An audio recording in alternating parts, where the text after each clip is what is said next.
Welcome to this Money Mindset audiobook. 90% of lottery winners are broke within 5 years. Professional athletes earning $50 million a year file for bankruptcy. Executives pulling in 6 figures live paycheck to paycheck. And somehow, a child of immigrants with no connections, no inheritance, and no starting capital builds a company worth hundreds of millions. Sit with that pattern for a moment. The money is the same. The opportunities exist. The income is there. And yet the outcomes are completely different. This is not a story about money. It is a story about how money thinks. The poor stay poor, not because they lack funds. They stay poor because they carry a set of invisible mental programs that treat money as something to be spent, feared, and chased. The rich keep getting richer, not because they are lucky. They operate from a completely different psychological operating system, one that treats money as a tool, time as an asset, and every loss as information. This audiobook is not about getting rich fast. It is about understanding the money mindset that creates lasting wealth and showing you precisely how to begin building it, starting from exactly where you are right now. Chapter 1. The Invisible Divide. 2 men sit in the same office, same salary, same benefits, same access to the same retirement plan. 20 years later, one has a net worth of $2 million. The other has nothing saved and debt he cannot explain. The difference was never the income. The difference was invisible from the start. The truth is, money follows mindset the way water follows gravity. It does not care about your intentions. It does not care about your effort. It flows toward the mental architecture that can hold it and away from the architecture that cannot. Consider this. The National Endowment for Financial Education reported that approximately 70% of lottery winners go bankrupt within a few years of receiving their windfall. The money arrived, the mindset did not change, and the money returned to where it came from. The poverty mindset is not laziness. It is not stupidity. It is not a character flaw. It is a program of protection. Every financial decision made from this program answers one question: how do I not lose what I have? The question sounds responsible. It sounds cautious. It sounds like wisdom passed down from parents who survived hard times. But it is not wisdom. It is fear wearing the mask of prudence. The wealth mindset answers a different question entirely. It asks, how does this grow? Not how do I protect? How do I multiply? Not how do I avoid loss? How do I create? The distinction sounds small. It is not. It is the difference between a life spent defending and a life spent building, between a person who shrinks their world to minimize risk and a person who expands their capacity to absorb it. These programs are not genetic. They are not permanent. They are conditioned responses to environments and experiences. If you grew up watching your parents count every dollar with anxiety, you learnt that money is scarce and must be hoarded. If you grew up watching your parents make investment decisions with calm analysis, you learned that money is a tool and must be deployed. Neither set of parents was trying to program you. Both did. The programming runs quietly beneath every financial decision you make as an adult. You do not hear it. You only see its results. I have seen this destroy people, not theory, lived experience. I watched colleagues in my corporate years earn $300,000 a year and stress about a car payment. I watched others earn a third of that and quietly build portfolios that would eventually give them freedom. The income gap was enormous. The outcome gap was the opposite of what you would expect. The higher earners were often more trapped. The lower earners who thought differently were often more free. Epictetus was born a slave in ancient Rome. He owned nothing. He controlled nothing about his external circumstances. No property, no inheritance, no political rights, no freedom of movement. Every external condition said poverty. Every external condition said powerlessness. Yet Epictetus became one of the most influential thinkers in human history. His teachings shaped Marcus Aurelius, military commanders, investors, and leaders across 2,000 years. His core insight was devastating in its simplicity. You cannot control external circumstances. You can only control your response to them. The poverty mindset spends its energy trying to control what is outside of it. Prices, wages, luck, the economy, what other people do, what the government decides, all of it outside, all of it beyond control. All of it a source of anxiety that never ends because the things being worried about never stop changing. The wealth mindset focuses entirely on what is within it: skills, decisions, discipline, patience, the quality of attention brought to each financial choice.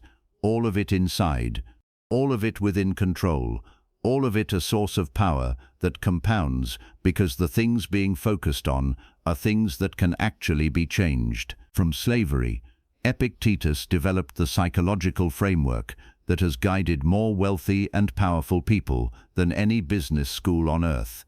The divide was never about what he owned. It was always about how he thought. The moment you see the divide is the moment you have the power to choose which side of it you operate from. That is the point of this chapter. Not to shame you for patterns you did not choose.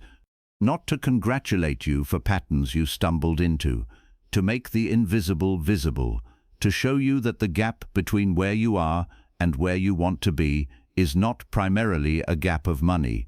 It is a gap of mental programming. And mental programming can be rewritten. The question this audiobook answers is not how to get money. There are thousands of books about that. The question is how to think like someone who builds and keeps it.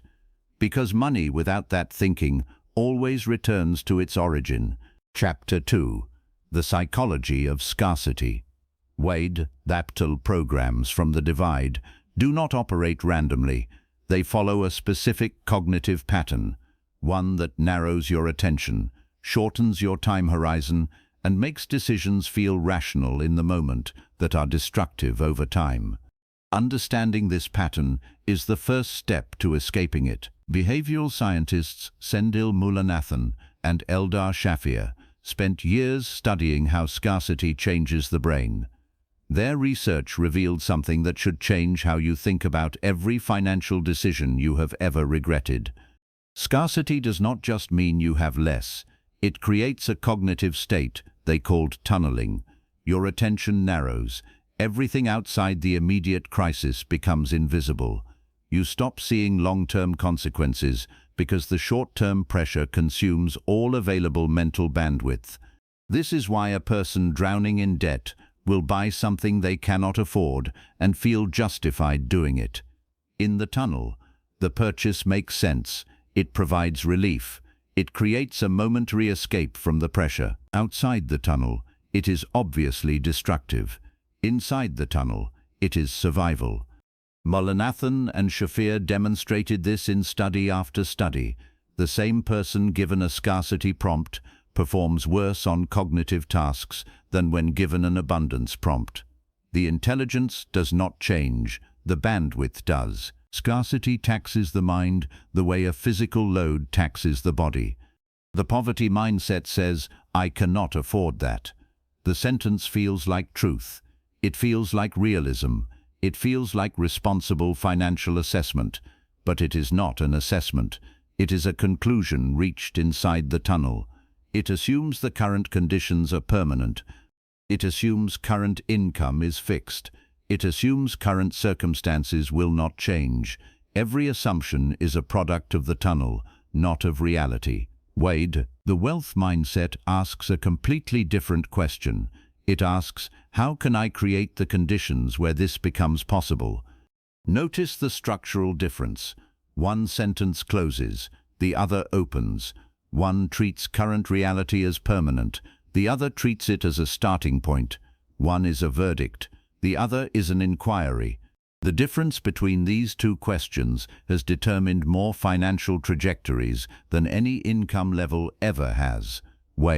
This is where most people stop. They read about scarcity and recognize the pattern. They feel the truth of it in their own history, and then they do nothing, because recognition alone does not change a cognitive pattern. The tunnel does not dissolve because you can see it. It dissolves because you begin asking different questions that expand the walls. Fear disguises itself as logic in the scarcity mindset. I should be careful with my money becomes I should never risk anything. I should save for emergencies becomes I should never invest because investing involves risk. Caution becomes avoidance. Avoidance becomes stagnation. Stagnation becomes permanent, not because the person is lazy, because the tunnel told them that not moving was the safe choice. The tunnel was wrong. Not moving is never safe. Not moving means you are standing on a conveyor belt that is moving backward. The economy moves, inflation moves, costs move. Standing still is not staying in place. Standing still is falling behind at a rate you cannot feel because the tunnel hides the movement. Wade Andrew Carnegie arrived in America from Scotland at age 13. His family had fled poverty. He worked in a cotton factory for $1.20 per week. He described his thinking in those years as permanently contracted. Every thought was about survival. Every decision was about the next meal. The tunnel was complete. The shift came through an accident of generosity. A wealthy man named Colonel James Anderson opened his personal library to working boys on Saturdays. Carnegie attended every single week. Reading did not give him money. It gave him something more valuable. It expanded his mental horizon beyond the immediate scarcity of his situation. It broke the tunnel, not by changing his income, by changing what he could see. Carnegie later said that those Saturday afternoons in that library were worth more to him than all the money he ever made. He funded over 2,000 public libraries across America, not from charity, from understanding. He understood that scarcity thinking is a poverty of horizon. Libraries expand horizons. He built libraries because he knew that the tunnel of poverty is not broken by money. It is broken by the ability to see beyond it. Breaking the scarcity pattern does not begin with more money. It begins with better questions. The next time you face a financial decision and hear yourself say, "I cannot afford that," stop. Ask yourself what you are actually saying. Are you assessing reality, or are you speaking from inside a tunnel that has narrowed your vision to the current moment and the current conditions? The question is not whether the tunnel is real. It is. The question is whether you will let it make your decisions for you. Every wealthy person you admire was once in a tunnel of some kind. The difference is not that they escaped it through luck or talent. They escaped it by asking questions that the tunnel did not want them to ask. Chapter 3. How the wealthy relate to time. The tunnel of scarcity does something else that is rarely discussed. It steals your relationship with time. When survival is your operating mode, your planning horizon shrinks to the next paycheck, not because you are irresponsible, because the cognitive tunnel leaves no bandwidth for anything further. You cannot plan for 10 years out when you cannot see past the end of the month. This is the single most measurable difference between poverty thinking and wealth thinking. Not income, not education, not background. The relationship with time. The paycheck time horizon is the most common planning structure in the world.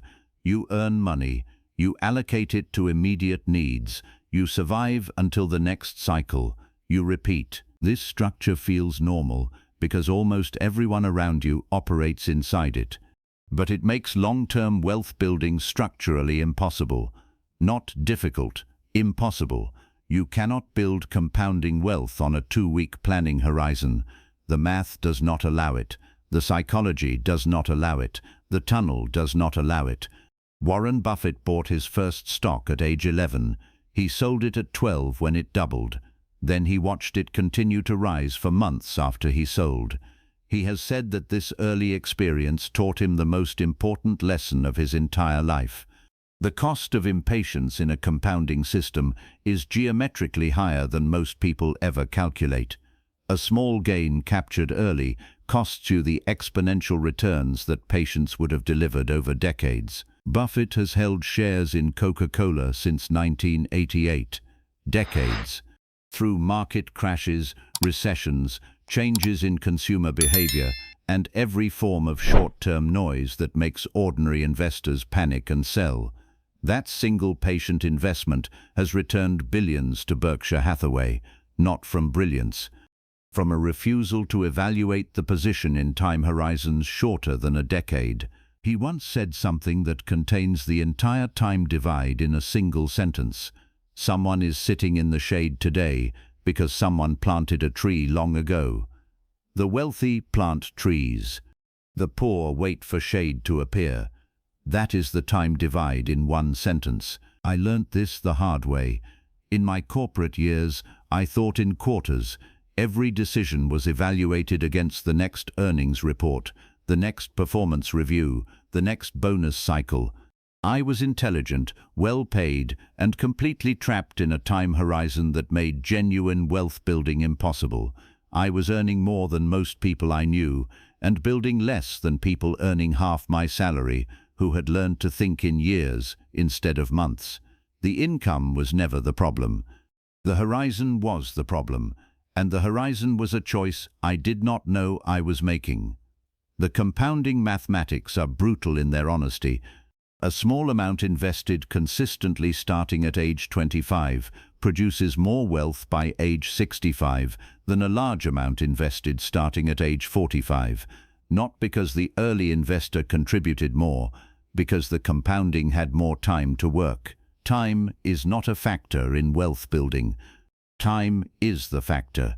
Everything else is secondary. The wealthy willingly make investments whose primary returns they may not personally live to collect. This sounds irrational to the paycheck mind. Why invest in something you will not benefit from? Because the wealthy understand that wealth is not personal. It is structural. It exists across generations. It exists across decades. The person who plants the tree may never sit in its shade, but the shade will exist. And the act of planting created a pattern of thinking that will produce more trees. The practical application is simple. Take any financial decision you are facing right now. Apply a 10-year lens. Ask yourself whether this decision will matter in 10 years. If the answer is no, the decision is probably consumption. If the answer is yes, the decision is probably investment. The wealthy make this distinction automatically. The poor never make it at all. They treat every decision as immediate because their time horizon makes every decision immediate. The relationship with time is not fixed. It is a choice. You can choose to think in paychecks, or you can choose to think in decades. The mathematics of compounding do not care which you choose. They will simply reward one and ignore the other. The wealthy understand this. The poor discover it too late. The truth is, your relationship with time is the most expensive thing you own. Most people spend it like it is free. The wealthy treat it like it is the only asset that cannot be replaced. Chapter 4. Emotional Discipline. The wealth psychology most people miss. Time is not the only asset the wealthy treat differently. They treat their emotions with the same deliberate discipline. And this is where the conversation gets uncomfortable for most people.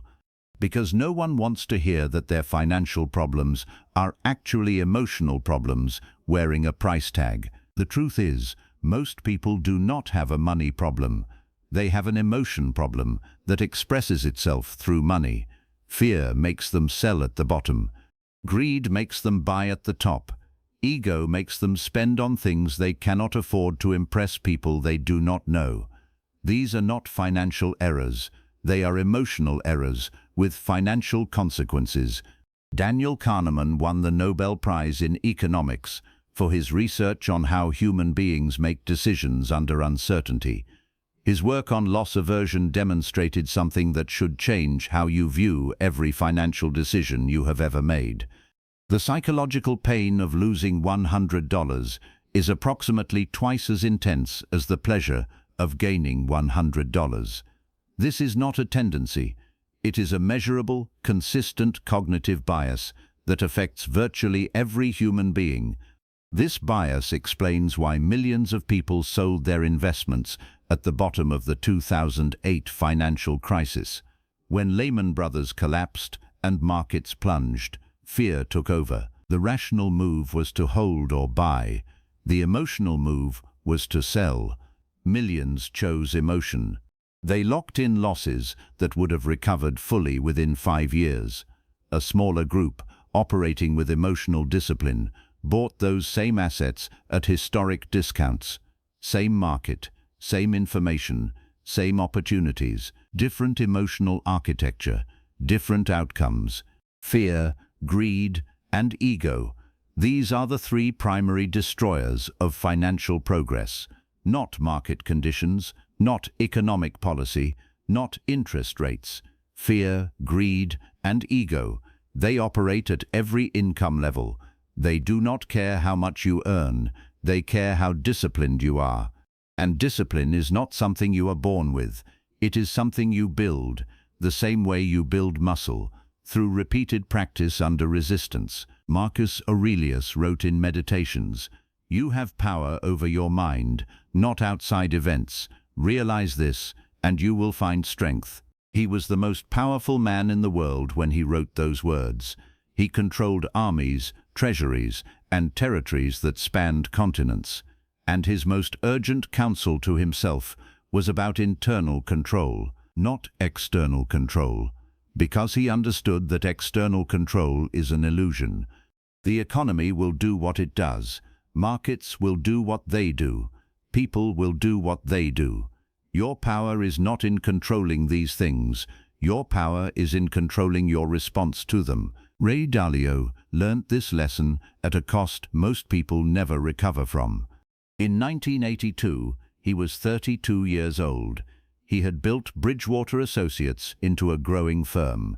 He made a highly confident prediction that the American economy was heading into a depression. He was so certain of his analysis that he staked his entire firm on the call. He was completely wrong. The market rallied. He lost almost everything. He had to lay off every employee.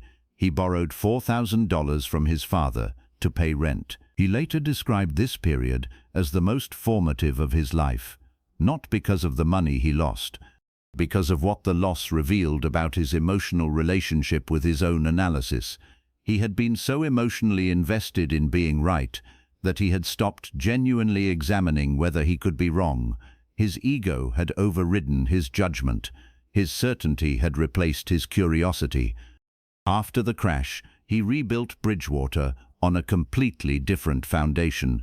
He built a system of radical truth and radical transparency. Every team member was required to challenge every assumption, including his own.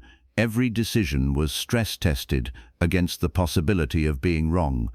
The emotional discipline that Bridgewater built on those ruins became the foundation of the most successful hedge fund in the world. The crash did not build the empire. The emotional lesson from the crash did. What the wealthy actually do with difficult emotions around money is simple to describe and difficult to practice. They observe the emotion, they name it, they acknowledge it, without acting on it. Then they act from principle instead of from feeling. This is not suppression. Suppression is pretending the emotion does not exist. This is architecture. You feel the fear, you name the fear, you thank the fear for trying to protect you, and then you make your decision based on the principles you have established in calm moments, not on the emotions screaming at you in a crisis. I learnt this the hard way. During my corporate years, I made a financial decision driven entirely by ego. I bought a property I could not afford because someone I considered a peer had bought one in the same building. The decision was not financial, it was emotional, and it cost me years of recovery. The emotion made perfect sense in the moment. The math never did. The wealthy are not emotionless. They are emotionally disciplined. There is a difference that costs everything. Chapter 5. Systems versus Effort. How the Wealthy Build. Emotional discipline gives you the stability to make good decisions. But stability alone does not build wealth. What builds wealth is structure, systems, frameworks that produce output whether you are present or not. And this is where the conversation shifts from psychology to architecture. The counterintuitive truth that most people never internalize is this: hard work is the entry ticket, not the formula. Everyone works hard. The mechanic works hard. The teacher works hard. The nurse works hard. The executive works hard. Hard work is not a differentiator. It is a baseline. The wealthy work hard too, but they work hard on building systems that multiply their effort. The poor work hard inside systems that belong to someone else. The treadmill economy is the structure most people live inside. You work, you earn, you spend, you rest, you repeat. The cycle never ends because it is structurally designed to never end. Your income rises and your spending rises with it. You upgrade the car, you upgrade the house, you upgrade the vacations. The treadmill speeds up, but you never move forward. Working harder within this structure does not produce lasting financial progress. It produces more running, opthete prumdstau. A system, in practical terms, is any structure that produces output independent of your hourly presence. An investment portfolio is a system. It grows whether you are watching it or sleeping. A business with employees is a system. It produces revenue whether you are at the office or on vacation. A piece of intellectual property is a system. It generates royalties whether you are writing or resting. The difference between a system and labor is leverage. Labor trades time for money. Systems trade structure for money. The poor add more labor hours to a fixed ceiling equation. They take a second job. They work overtime. They hustle. The ceiling does not move. The effort increases. The result stays the same. This is where most people stop. They reach the ceiling of their labor capacity and conclude that wealth is impossible for them. The ceiling was never the problem. The approach was the problem. You do not break through a ceiling by pushing harder against it. You break through it by building something above it. John the 500th. Rockefeller grew up in poverty in rural New York. His father was a con man who was frequently absent. At 16, Rockefeller took his first job as an assistant bookkeeper at 50 cents a day. From that position, he did not simply work harder as a bookkeeper. He studied how the economic system around him actually worked. He mapped the entire oil supply chain, from the well to the refinery, to the transportation to the retail distribution. He identified every point where a system could replace human effort. He identified every point where control of the system, rather than employment within it, produced exponentially different returns. By the time he was 32, Standard Oil controlled 90% of American oil refineries. He did not build this by working harder than every other person in the oil industry. He built it by understanding systems well enough to own them. Rockefeller said something that contains the complete philosophy of wealth building in a single sentence. I would rather earn 1% from 100 people's effort than 100% of my own effort. Read that again. 1% from 100 people, not 100% from yourself. That is the mathematics of leverage. That is the architecture of systems. The first system anyone can build, regardless of income or position, is a system of allocation, not a budget. A system. A budget is a restriction. A system of allocation is an architecture. You divide every dollar that comes in into specific functions, some for living, some for learning, some for investing, some for giving. The percentages matter less than the consistency. A person earning $30,000 a year who allocates systematically will build more wealth over 20 years than a person earning $100,000 who spends reactively. Here is a framework you can apply today. Call it the system first filter. Before you spend $1 on anything, ask one question. Does this purchase build a system or feed the treadmill? If it builds a system, proceed. If it feeds the treadmill, pause. The wealthy ask this question automatically. The poor never ask it. They buy based on desire, pressure, or habit. The system is not the purchase. The system is the question.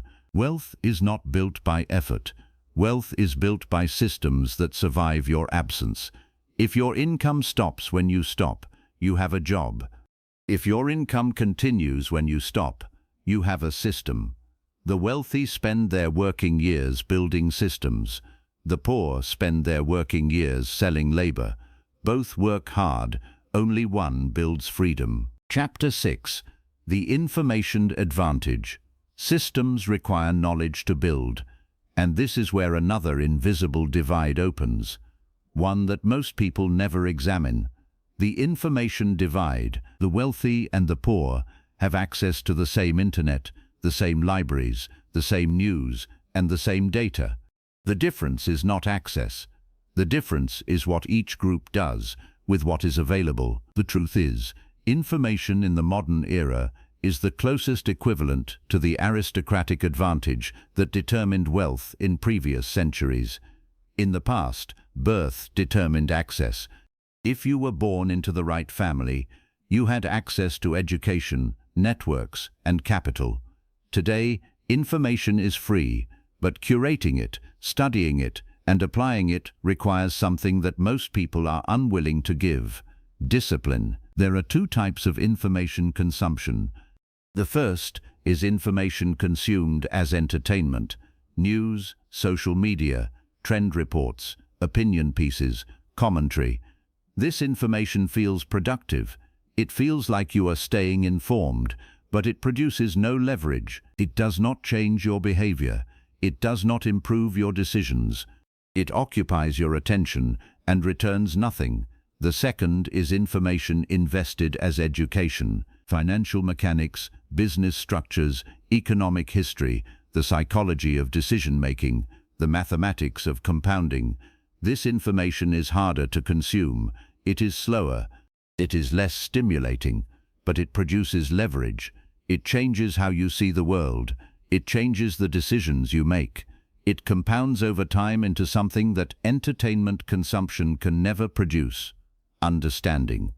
The wealthy treat their information diet with the same intentionality they bring to their financial portfolio. They do not consume randomly. They do not scroll. They do not let algorithms decide what enters their mind. They curate. They select. They study. They apply. The poor consume whatever appears in their feed. The wealthy consume what serves their growth. The difference is not intelligence. It is intention. Charlie Munger built one of the most extraordinary investment records in history on one foundational principle: read more than you act. He consumed books across disciplines: psychology, history, economics, biology, physics, mathematics, not because each was directly applicable to investing, because he held the conviction that the best mental models for making decisions came from genuinely understanding how the world works at a structural level. Munger said that he had never met a wise person who did not read all the time. Warren Buffett estimated that Munger read for 6 to 8 hours every day, even into his late 90s. This is not a quirk. It is a strategy. The information advantage Munger built over decades of reading across disciplines allowed Berkshire Hathaway to avoid the cognitive errors that destroyed other investors. He did not outperform markets through better connections or privileged access. He outperformed them through a superior information diet maintained with the discipline of a professional athlete. The cost of ignorance always exceeds the cost of education, not in the short term, in the compound term. A person who never learns how taxes work will lose tens of thousands of dollars over a lifetime to decisions that a few hours of study would have prevented. A person who never learns how compound interest works will keep their savings in accounts that lose value to inflation while thinking they are being responsible. A person who never learns how business structures work will spend their entire life selling labor and never building leverage. The cost of not knowing is not zero. It is enormous. It is just invisible. You do not see the money you failed to make. You only see the money you failed to keep. Thavinden failed to keep. Thavinden förstår. The specific information that changes financial behavior most fundamentally is understanding how money actually moves in the economy.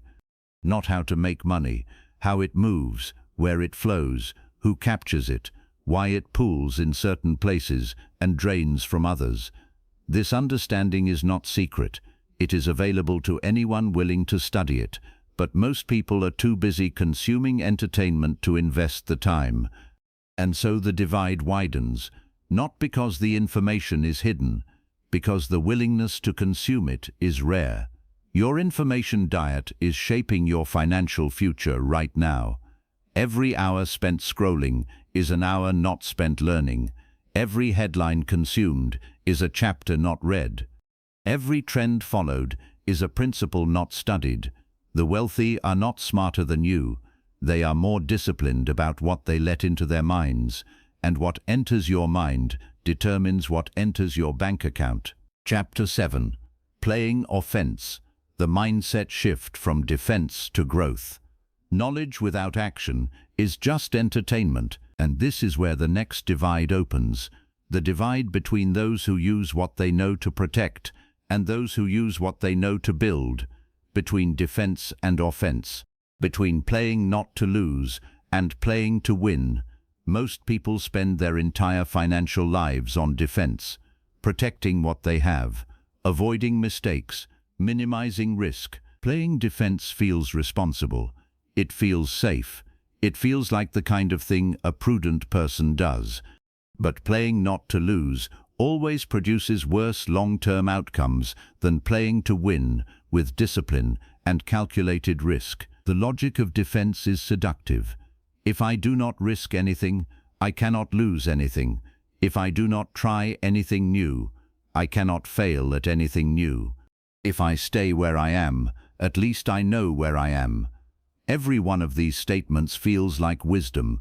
Every one of them is a trap.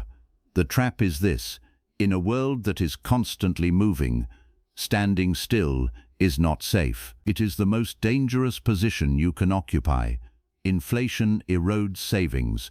Industries change. Skills depreciate. The person who plays defense for 20 years does not end up where they started. They end up behind where they started, wondering what happened. The wealthy do not avoid failure. They study it. They budget for it. They learn from it faster than anyone who never attempts anything. The difference is not that wealthy people fail less. The difference is that they fail forward. Each failure produces information that improves the next decision. The person who plays defense produces no information. They generate no data. They learn nothing because they attempt nothing. They are financially sterile. Waiting for certainty in a world of perpetual uncertainty is the financial strategy most guaranteed to produce permanent stagnation. The truth is, certainty does not exist. Not in markets, not in careers, not in business, not in life. The wealthy understand this and act anyway. The poor wait for certainty and never act. The gap between these two approaches compounds over decades into entirely different financial lives. The distinction between reckless risk and calculated risk is critical. The wealthy do not bet everything. They are not gamblers. They take positions sized according to their analysis of probability and potential return. They risk what they can afford to lose in pursuit of what they have reason to expect. This is not recklessness, this is architecture. The person who never risks anything and the person who risks everything are making the same error. They have not thought about risk as a tool to be managed. They have treated it as a binary to be avoided or embraced. Oprah Winfrey grew up in rural Mississippi in extreme poverty. She was raised partially by her grandmother on a pig farm without running water. She was abused. She moved between relatives. she became pregnant at 14. Every conventional signal in her life pointed toward defense. Protect whatever you manage to accumulate. Do not risk what little you have. Play it safe, because you cannot afford to lose. Instead, she played offense at every stage of her career. When she was given a local talk show in Chicago in 1984, she did what almost no one in her position would do. She negotiated for equity ownership of the show rather than simply taking a salary. Most people in her position would have taken the certain income. The salary was safe. The salary was defense. She took the uncertain ownership stake. That was offense. That single decision ultimately produced a company worth billions. She took the same approach to every subsequent opportunity. Less focus on protecting what was certain, more focus on acquiring what could compound. The farm in Mississippi did not determine her financial outcome. Her willingness to play offense when every signal in her life told her to play defense did. Playing offense in practical daily terms for someone starting from a working income does not mean quitting your job and starting a company. It means making decisions that prioritize growth over protection, taking a course that teaches you a skill with leverage potential, instead of buying a luxury item that signals status, investing a portion of your income in assets that can grow, instead of saving it all in accounts that cannot. Having a conversation with someone who is further along than you, instead of spending that hour consuming content designed to distract you. The caution you have mistaken for wisdom has been costing you more than any mistake you feared making. This is the truth that no one tells you. The cost of inaction is invisible until it becomes irreversible. You do not see the opportunities you did not take. You only see the life you ended up with. And you cannot compare it to the life you would have had if you had played offense when you had the chance. Chapter 8. The compounding of everything. Playing offense produces results, but not the way most people expect. Not in a line, not in a straight climb, in a curve. A curve that looks flat for years and then bends sharply upward in a way that seems sudden, but is actually the mathematical result of decades of consistency. Compounding is not only a financial principle, it is a universal law. It applies to money, skills, reputation, relationships, and knowledge with equal force. The wealthy understand this and build compounding systems in every domain of their lives simultaneously. The poor experience compounding in only one direction: the accumulation of debt and the narrowing of options. The mathematical reality of compounding is brutal in its implications. Small, consistent amounts over long periods produce results that large amounts started late can almost never match. This is not a motivational statement, it is arithmetic. $100 invested monthly at an 8% annual return starting at age 25 produces over $300,000 by age 65. The same $100 started at age 45 produces less than $60,000. The difference is not the money contributed. The difference is time. Time is the engine of compounding. Money is just the fuel. Compounding applies to skills with the same force. A skill practiced daily for 5 years produces an exponentially different output than the same skill practiced occasionally across 20 years. The daily practitioner does not just get better, they get better at a rate that accelerates. Each improvement builds on the previous one. The occasional practitioner starts over every time they return. They never reach the acceleration phase. They live in the flat part of the curve and conclude that the skill is not for them. Reputation compounds. The wealthy understand that trust built consistently over years produces access that money alone cannot purchase. A person who keeps their word for 20 years has a reputation that opens doors no amount of money can buy. A person who cuts corners for 20 years has a reputation that closes doors no amount of money can open. Reputation is not a feeling, it is a compounding asset. It grows or decays based on the consistency of your actions over time. This is where most people stop. They start a compounding process. They invest, they study, they practice, they build, and for the first 3 years, nothing visible happens. The curve is flat. The numbers do not impress. The results do not match the effort, and they quit. They conclude that the system does not work. The system was working perfectly. They just quit before the curve bent. The early years of any compounding system look identical to failure. This is the most important sentence in this chapter. The early years of any compounding system look identical to failure. There is no visible progress. There is no external validation. There is no evidence that what you are doing matters. And yet, beneath the surface, the math is accumulating. The interest is earning interest. The skill is building on skill. The reputation is layering trust on trust. The curve has not bent yet. It will. Ronald Reed was a janitor and gas station attendant in Vermont. He never earned more than a modest wage. He had no inheritance, no business, no investment tips from insiders. When he died in 2014 at age 92, his estate was worth $8 million. He had one thing: the discipline to purchase dividend-paying stocks in companies he understood and never sell them. He let compounding work without interruption for 60 years. His estate went entirely to local charities and a library. He was neither brilliant nor privileged.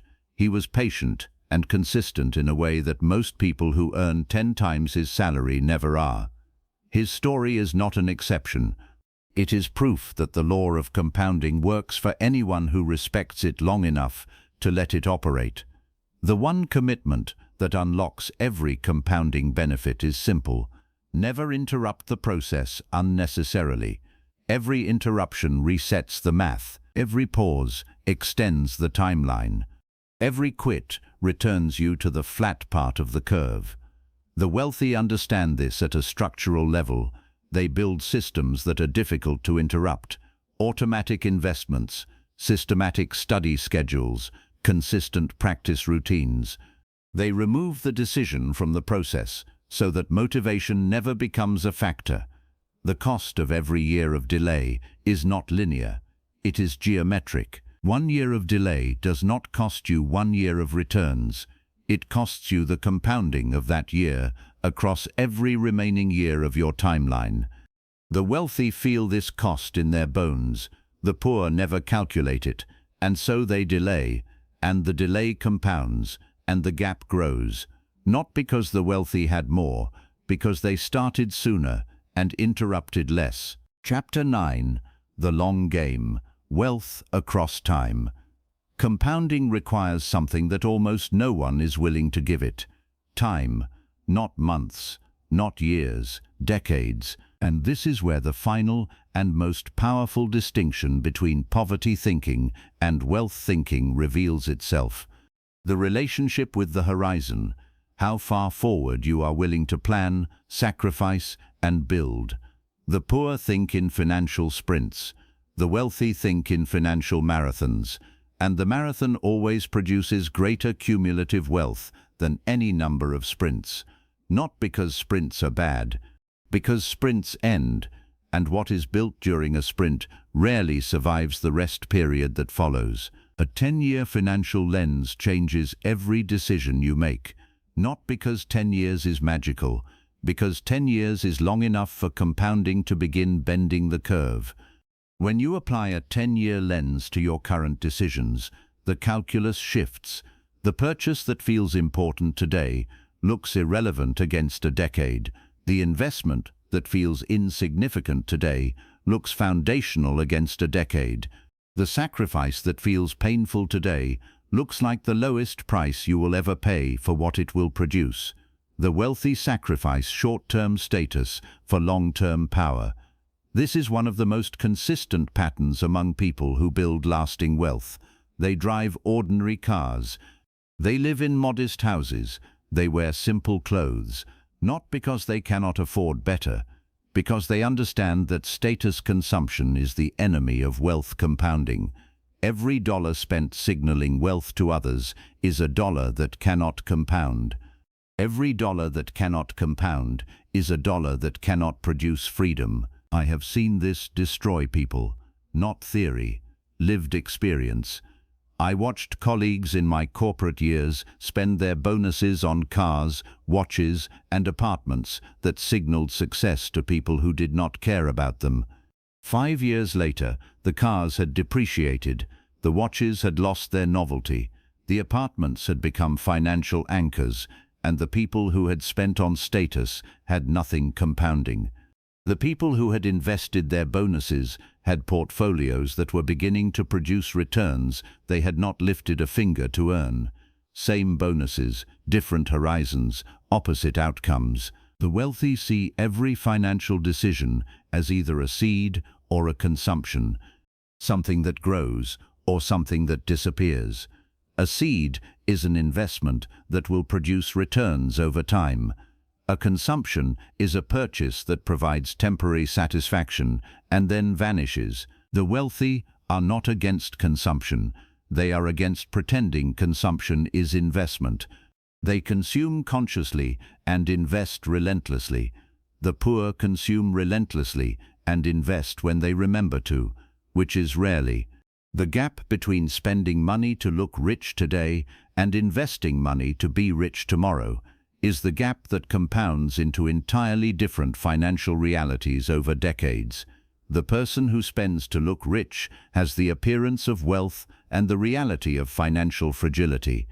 The person who invests to be rich has the appearance of modesty and the reality of financial power. One of these positions survives a crisis, the other does not. Sam Walton opened his first store in 1945. For the following 2 decades, he lived extremely modestly while other business owners in his position were spending their early profits on personal lifestyle upgrades. He drove a pickup truck. He lived in a modest house. He hunted birds for sport and wore clothes from his own stores. He could have afforded anything he wanted long before Walmart became publicly visible. Every dollar of profit went back into opening new stores and refining the systems behind them. His employees sometimes felt he was being unreasonably frugal. He was not being frugal. He was compounding. By the time Walmart became visible as a dominant retail force, the foundation beneath it had been built by decades of reinvestment that most people would have redirected to consumption. Sam Walton became one of the wealthiest people in American history, not because he worked harder than every other store owner in America. He refused to trade tomorrow's wealth for today's comfort. The long game was his only game. The one commitment you can make today that will produce measurably different results in 10 years is not a strategy. It is a refusal to interrupt the compounding process for the sake of short-term comfort, a refusal to spend what should be invested, a refusal to quit what should be continued, a refusal to trade a decade of freedom for a moment of status. The long game is not a strategy you adopt. It is an identity you inhabit. The person who plays the long game does not need willpower. They have already decided who they are. And every decision flows from that decision. The marathon does not reward the fastest starter. It rewards the person who is still running when everyone else has stopped. Chapter 10. The Identity That Attracts Wealth. Every principle in this audiobook, every framework, every example, every system, every distinction between poverty thinking and wealth thinking converges on a single point. One truth that is deeper than any strategy and more powerful than any tactic. Before wealth appears in a bank account, it must exist in an identity. The poor stay poor, partly because they identify as poor. Not in words, in actions, in habits, in relationships, in the information they consume and the decisions they make. Their entire lives reflect and reinforce an identity that says, I am someone who struggles with money. I am someone who cannot afford things. I am someone who gets by.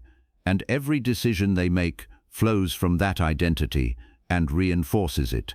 Identity-based behavior is the most powerful force in human decision-making, more powerful than goals, more powerful than plans, more powerful than motivation.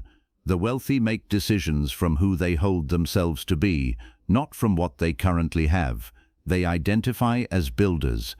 They identify as investors. They identify as people who think in decades, and every decision they make flows from that identity, regardless of their current circumstances. Outcome-based behavior is the opposite. It makes decisions based on current results. I have this much money, so I can afford this. I have this much income, so I will make this decision. The problem with outcome-based behavior is that it traps you in your current reality. You can only make decisions that your current circumstances allow, and your current circumstances are a product of your past decisions, which were a product of your past circumstances. The loop never breaks. Identity-based behavior breaks the loop. You decide who you are first, then your decisions align with that identity. Then your circumstances begin to change to match, not because of magic, because the decisions you make from a wealth identity are fundamentally different from the decisions you make from a poverty identity, even at the same income level. The poverty identity reinforces itself through a closed loop. You identify as someone who struggles. You make decisions that reflect struggle. The results of those decisions confirm the struggle. The confirmation reinforces the identity. The cycle continues.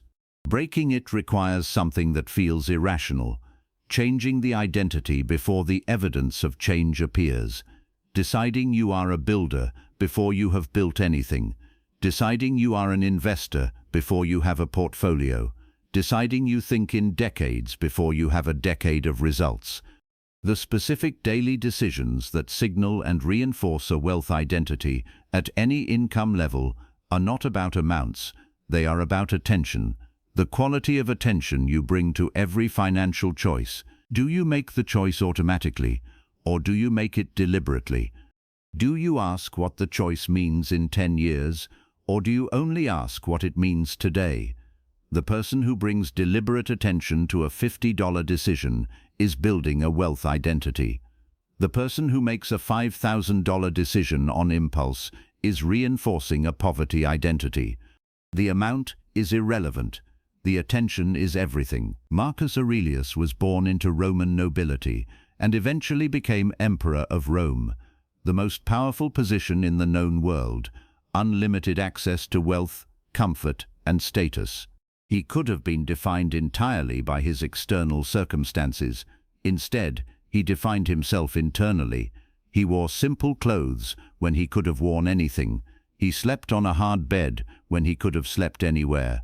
He wrote his personal meditations not for publication, but as a private daily practice of staying true to the identity he had chosen, rather than the identity his circumstances offered. He wrote, "What we do now echoes in eternity." He was not speaking about legacy, he was speaking about identity. Every decision either builds or erodes the identity you have chosen.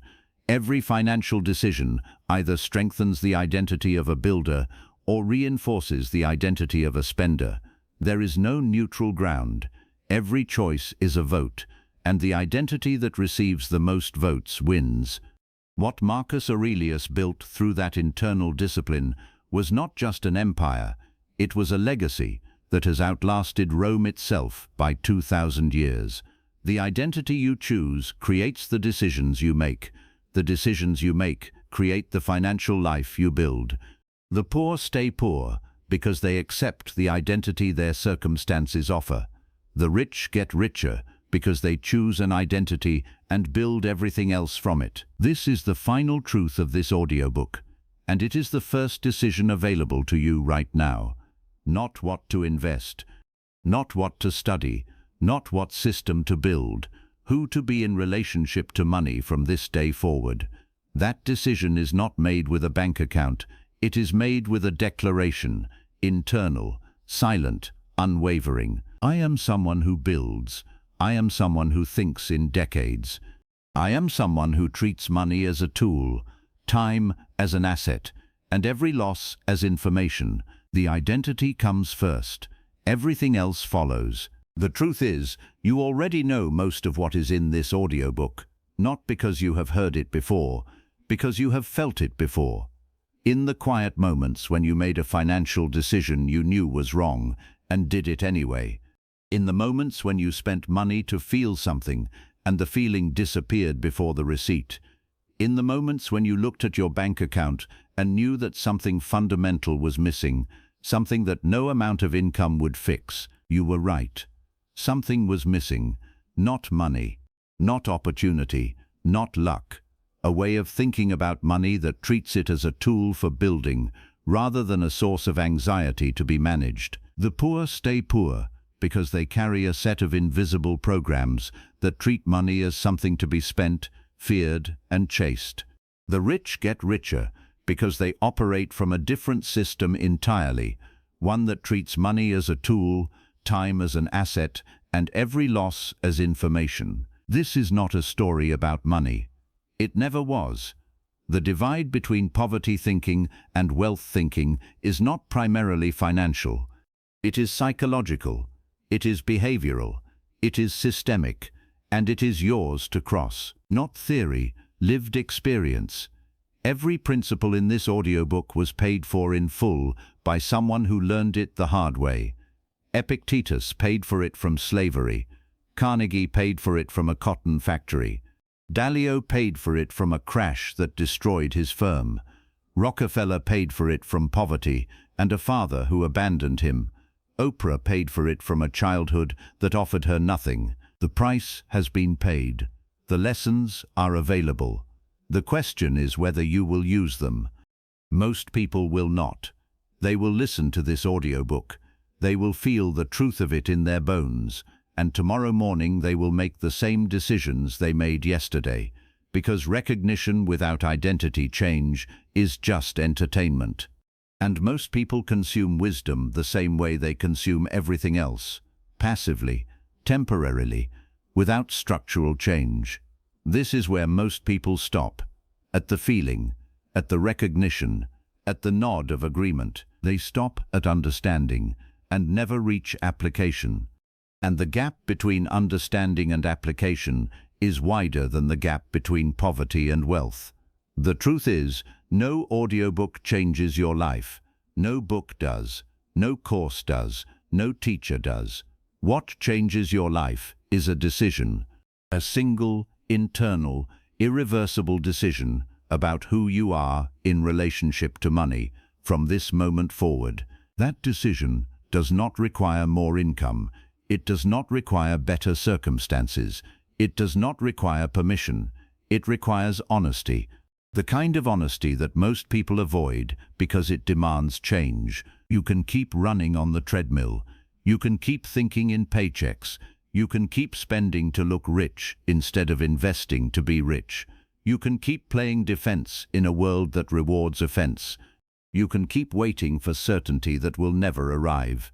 You can keep interrupting the compounding process every time comfort calls, or you can decide, right now, silently, without announcement, without applause, that you are done with the poverty mindset, not because you are ashamed of it, because you see it clearly for the first time, and seeing it clearly makes keeping it impossible.